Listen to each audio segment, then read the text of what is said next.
Zamire Kuramach, mına büdjet karaylı akça yok deyiz. Mo jogorku kengeş, jogorku sotunca aldığına varsan, жаллан kımbat bağlı maşinalar turadi.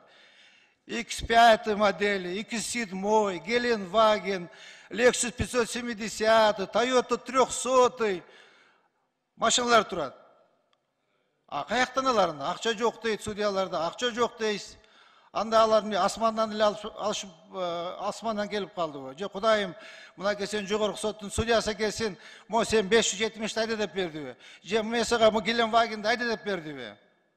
Qanday жооп бересиз буга? Рахмат, Жеңишбек Шермаматович. Бай соттор да бар, анан кедей соттор да бар өзүчү. Анан эмне кыл дейсиз? Эми өзү сиз абдан туура айтып атасыз да. Мен да көрөм ошондой бай соттордучу. Анан кээде мен да тамашалап сурайм, силердин самолетуңар же вертолетуңар барбы депчи.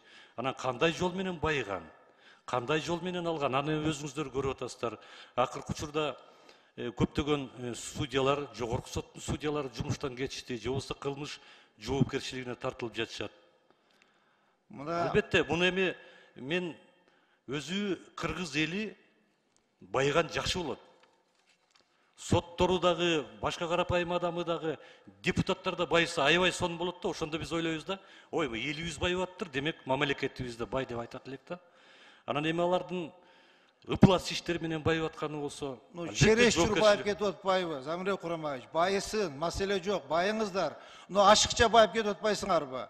Жанагы Камил Осмоналиев деген судьяны, ал миллиардер судья экен да. Откуда у него деньги? Откуда? Мен вообще түшүнбөйм. 10 үйү бар экен, 10 квартирасы бар экен, 10 машинасы бар экен. Замир Курамаевич, бул жердечи мен чисто мындай жүрөгүмдөн айтып атам да, элдин сөзүнчү. Элдин сөзүн айтып атам. Мен сизди сыңгалайын деген жерим жок, урматтуу судья. Ошон үчүн менин сын пикиримди туура кабыл алып, ушул маселелерге көңүл буруңуз. А то элдин ишеничи силерге күндөн күнгө азайып баратат.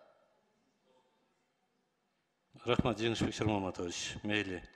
Şu байларды, кедейлердин баарын тең бир сыйра дагы анализдеп көрөлүчү. Мейли.